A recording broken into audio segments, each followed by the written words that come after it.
In the heart of a saloon, a seemingly trivial altercation between Lee Shelton and Billy Lyons escalated into a fatal showdown,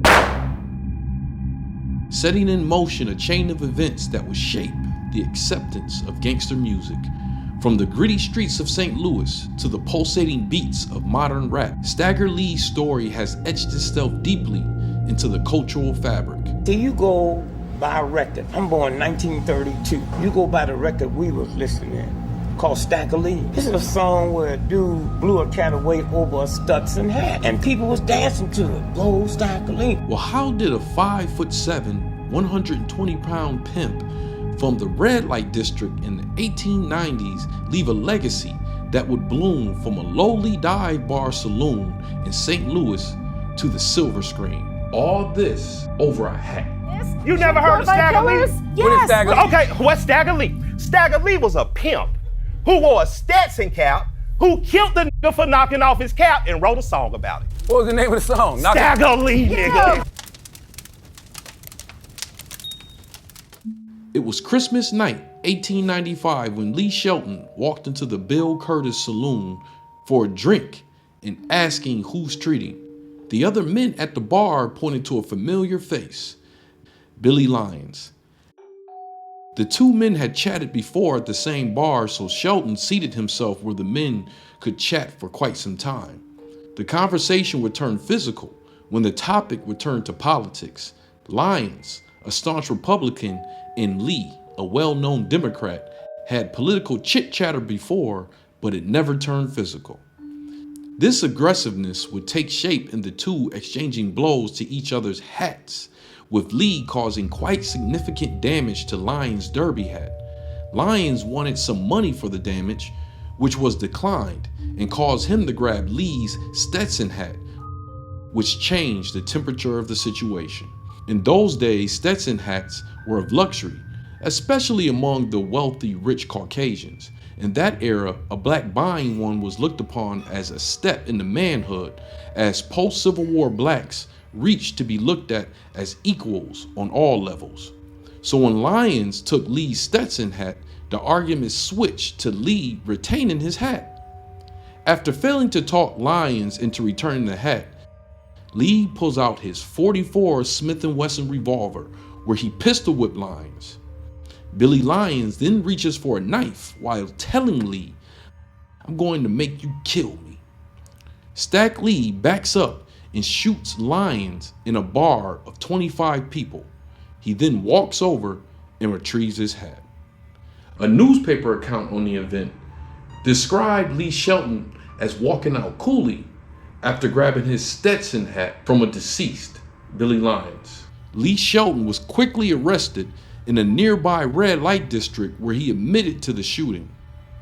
This murder had serious political consequences. Both Billy Lyons and Lee Shelton possessed serious local connections to their dedicated parties. Lee Shelton was a known Mac.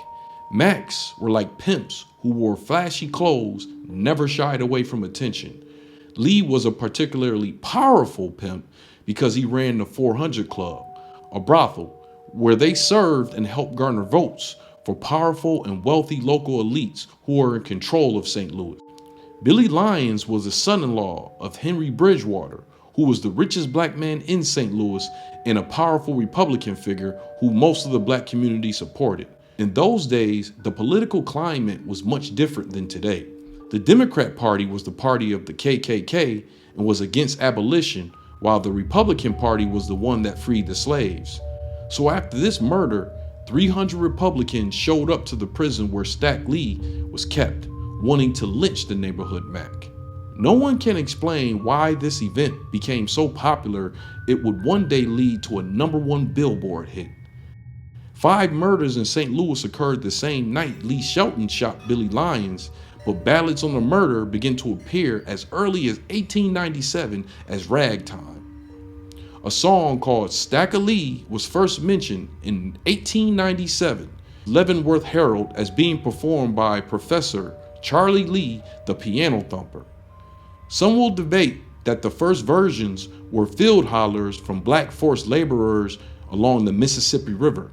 Lee Shelton in 1911 was featured in the American Journal of Folklore, which helped make him an American legend as his image grew through folktales and toasts. But what would solidify Lee's legendary status by far would be how music would interpret this event. Want all my money and my brand new Stetson hat. As the first recorded version was in 1923 by warring Pennsylvanians, and it became a hit. In 1924, Ma Rainey recorded Stagger Lee Blues.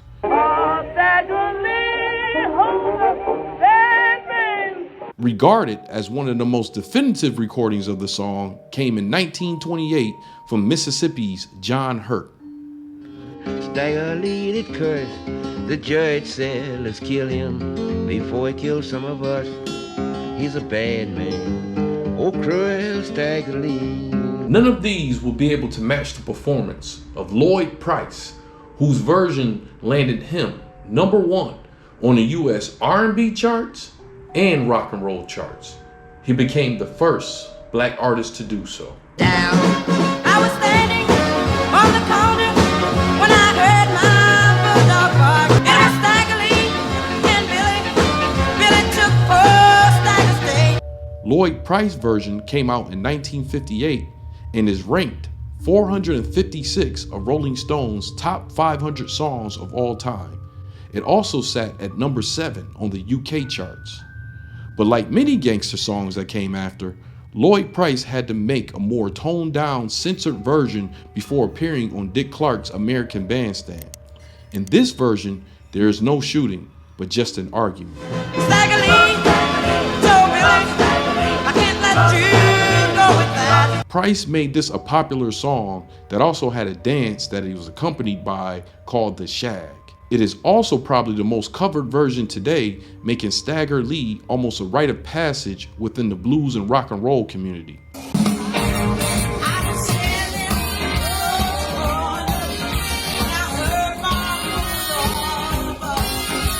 And I want you to be able to play Stagger Lee because there's only about 4 chords in. Come over here to the left hand first of all, and I kind of do the chop. I go first of all, I'll give you the keys. To this day, over 450 versions of Lee Shelton's story have been commercially recorded with altered themes ranging anywhere from protest anthems to LGBTQ versions. Over the years, the story of Stagger Lee has been altered due to natural wear and tear folklore stories experienced. This story has evolved from this murder occurring from a political dispute to a gambling match. Some alternate versions of the story recall a Lee Shelton saying, "Give me my hat," before walking out nonchalantly. The name has been transformed several different ways, from Stagger Lee, Stagger Lee, Stack Lee, to Stagger Lee. Later on, some versions of the story would even change Billy Lyons, the black levy killed by Lee, as a white male, which led to Stagger Lee in a positive addition to the 60s civil rights movement, being known as a tough male figure against white male dominance, which was far different than the original story. At the height of the civil rights movement, James Brown recorded a Stagger Lee song. Stagger Lee shot Billy. Bobby Seale, the leader of the Black Panthers, used it to recruit youth. When questioned why the character of Lee Shelton, he replied that Stagger Lee represented a template for black resistance to whites that just needed to be organized. Stagger Lee was a bad off the block and didn't take shit from nobody, he said. Malcolm X at one time was an illegitimate hustler. Later in life, Malcolm X grows to have the most profound political consciousness. So symbolically, at one time, he was Stagger Lee. To me, Stagger Lee was the true grassroots. In the 60s and 70s, a form of music called toast became popular, where speakers would talk emphatically over a DJ playing an instrumental. During this period, Stagger Lee became popular as a topic, usually with the speaker talking in first person instead of third person, which most of Stagger Lee popular songs consisted of. This Stagger Lee bravado of a musician speaking of black on black murder would transform in the 80s and 90s musically, where Stagger Lee's name would not be mentioned in this era of music, but rather the artist would become Stagger Lee. Gambling, pimping, and senseless murder became the primary topic of the nation's most popular music genre throughout the 90s and 2000s. The recent era of rap music called drill has become Stagger Lee's character in purest form, where in many cases, the story and the lyrics are real, and even more, the artist has committed the actual fatality in the story. After me, Dougie got shot, he's still in recovery. In 2007, in the movie Black Snake Moan, Samuel L. Jackson's character sings Stagger Lee in the scene from the perspective of Stagger Lee himself. I reached down in my pocket and pulled out my shiny 44. Oscar-winning movie American Fiction, the character Monk has an alias he partakes after releasing a shockingly popular book downgrading the black culture. The name of this alias?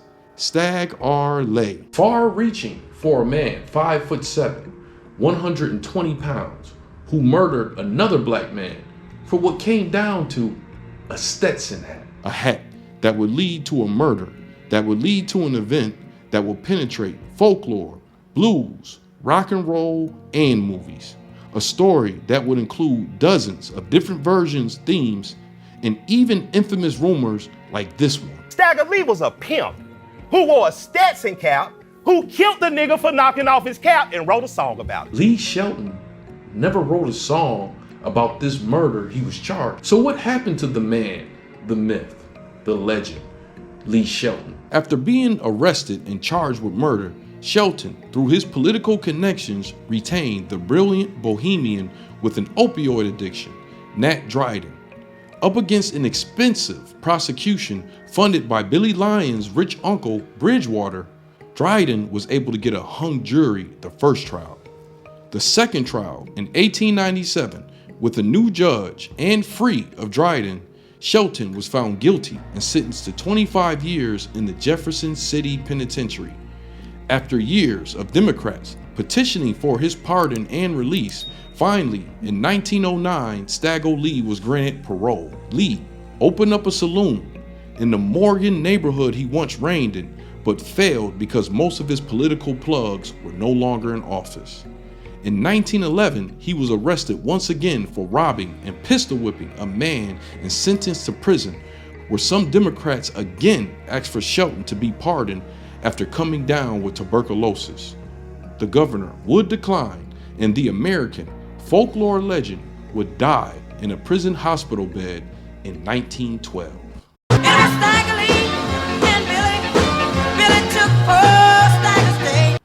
Thank you for watching this documentary, and if you like it, I'm sure you will like these other documentaries that I made. You can find them right here.